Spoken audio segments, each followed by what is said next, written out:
Hello, welcome back. So I paused it because I was like, my answer is not correct. And that happens, and that's okay. So as I'm telling you to be careful of order of operations, I did not use order of operations on the bottom part of my denominator. So we're going to go ahead and erase this. So I have to put a parenthesis here as well. Divided by, and then the square root. There we go. Of this, and then I'm going to close my parentheses, hit enter. That answer is correct, negative 0.2953.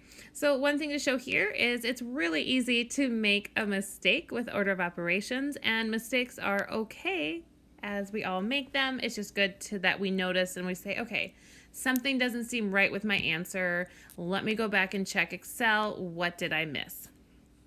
Okay, so again, if you need to, there's the equation. I had missed that parenthesis in that first part. Easy to do, but again, I noticed something didn't seem right with my answer, so I went back and checked. Okay, so let's go back over here now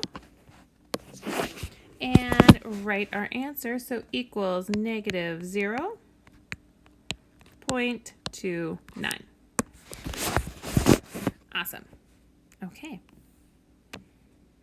So hypothesis testing methods. So to test a hypothesis, we have two methods we can use. You have your critical value method or the p-value method.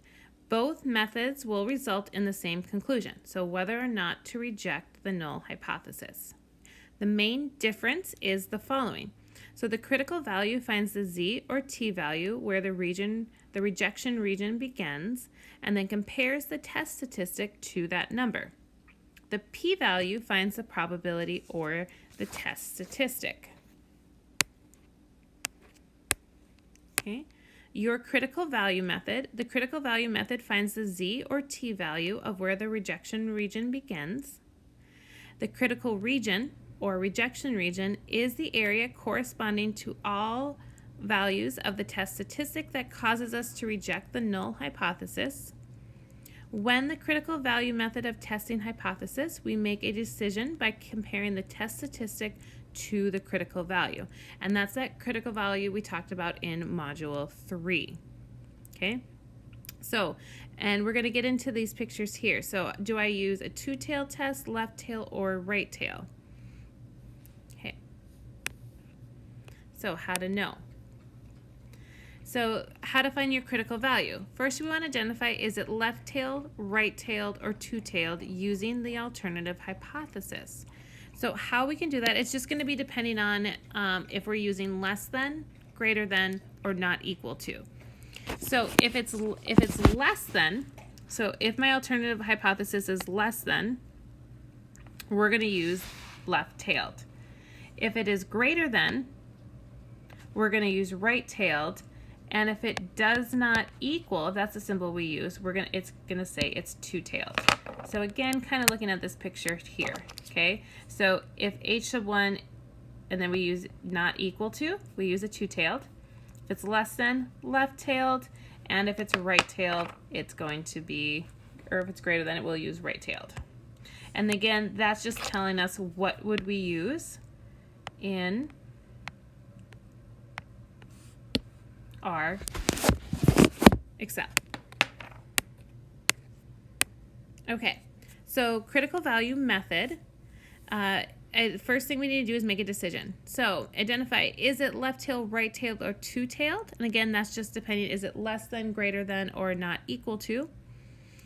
Make a decision. So left-tailed, if the test statistic is less than the critical value, we reject the null hypothesis and evidence supports claim.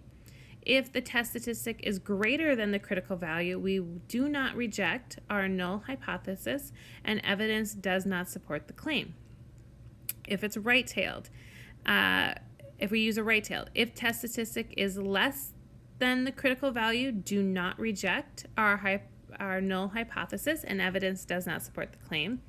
If test statistic is greater than the critical value, we will reject our null hypothesis and evidence supports the claim. If we end up using two-tailed, so we use the does not equal to with our alternative hypothesis. If test statistic is less than the negative critical value, or if test statistic is greater than the positive critical value, we'll reject our null hypothesis and evidence does not support the claim. If the test statistic is between the two critical values, we do not reject our null hypothesis and evidence supports the claim. And we're going to do examples of all of these. Okay, so example 1, continued. Okay, so we're just going to keep using these same numbers.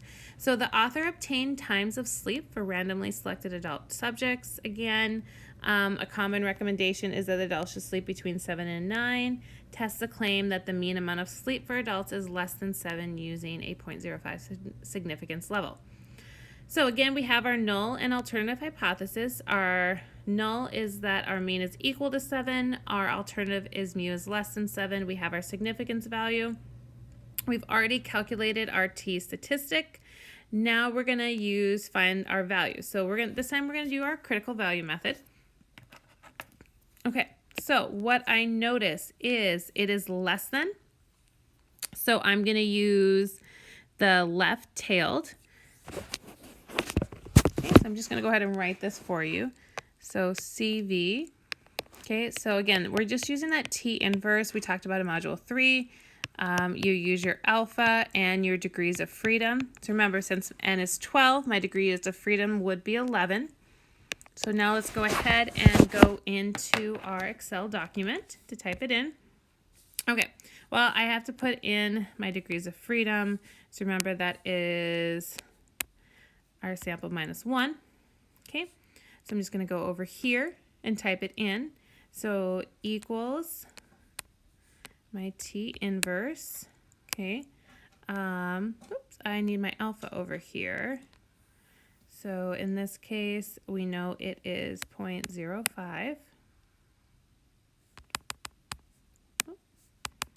Let me just do that really fast. Okay, so equals, again, they told us what it is, so it is okay to just type it in as 0.05 here. Okay, so now let's go ahead and try this again.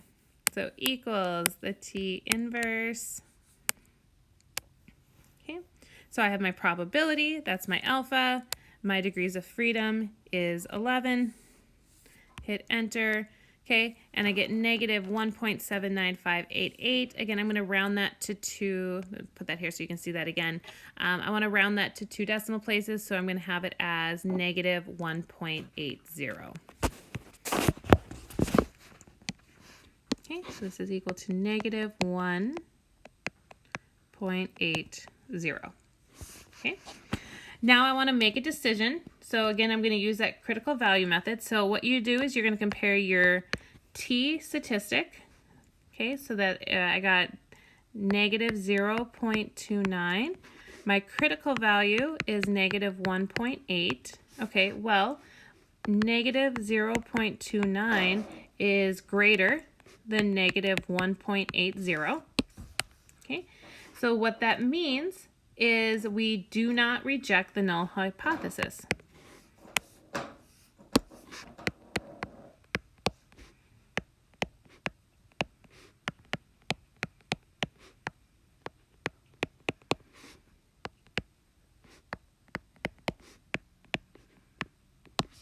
Okay, and again, how did I get that? Again, we're using the critical value, we're using a left tail. If the test statistic, I'm just going right here. If the test statistic is greater than the critical value, we do not reject, and the evidence does not support the claim. Okay, so then step 8, again, I want to restate this in non-technical terms. So I would say the evidence does not support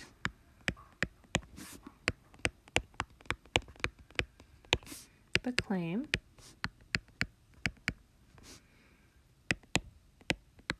that the mean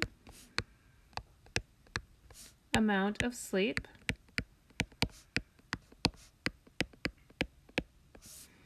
for adults is less than 7 hours. Okay, so I just want to write a sentence like that. And again, I'm just using kind of the wording from the problem, and I know it does not support it, therefore We rejected it so that my evidence does not support. So again, you want to restate it in non-technical terms. And that is how we do that. Okay, so we looked at the critical value method. We're going to re-examine this problem again, but this time we're going to use the p-value method. So remember, they should get the same result. If you're doing both on the same problem and you get two different results, then one of them you did wrong. Because whether I use the critical value or the p-value method, I am going to get the same results. Okay. So in a hypothesis test, the p-value is the probability of getting a value of the test statistic that is at least as extreme as the test statistic obtained from the sample data, assuming that the null hypothesis is true. Your p-value method. So how do you find the p-value? So again, you're going to identify, is it left-tailed, less than, right-tailed, greater, or two-tailed, does not equal, using the alternative hypothesis. And then you're going to calculate the p-value as follows. So if it is left-tailed, you will use this in Excel. If it is right-tailed, then you're going to go like this. And then if it is two-tailed, if the test statistic is positive, use the right-tail method. If it is negative, use the left-tail method. Okay. And then how you make a decision. So for the p-value, making a decision doesn't matter if you are left or right-tailed. If the p-value is less than alpha, you're going to reject the null hypothesis and evidence supports the claim. If your p-value is greater than alpha, do not reject your null hypothesis and evidence does not support the claim. Okay, so let's just look at this last example then. So example 1 continues. So again, we already found this information. We did steps 1 through 3. We identified the null and alternative hypothesis. We stated our significance level. We calculated the t statistic. Again, it was a t statistic because sigma was unknown. Again, that's your population standard deviation. Okay, so now here's where it's going to be different. So step 6 is find our value. So I want to find that p-value, and we're going to use the p-value method. So again, my alternative hypothesis is less than, which means we use left tail. So that means in my Excel, I'm using this formula here. Okay. And then you're going to put in your t statistic, my degrees of freedom, and then it is true. Okay. So let's go ahead and compute that. Okay, so it equals, so then I have t dot distribution. Okay, so remember, now your x, that's that value we found earlier, so there's that. My degrees of freedom, again, I'm still referencing, and it's cumulative, so it is true, and then hit enter. I get 0.3864.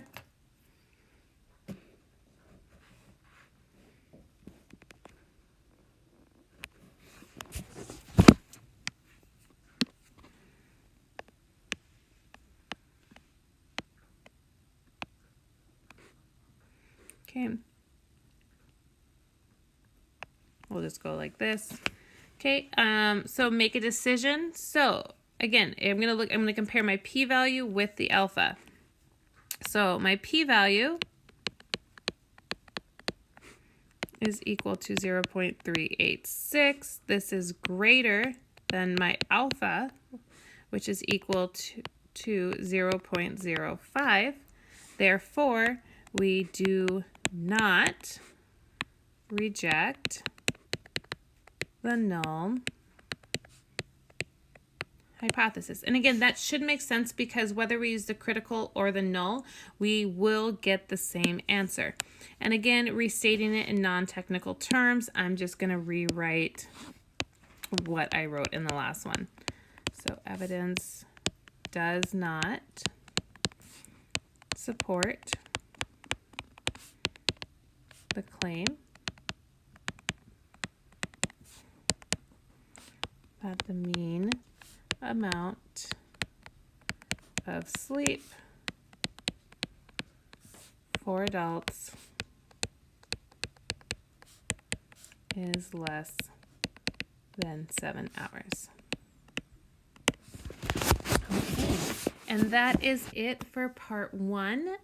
When we go to part 2, we will be looking at more examples. Okay.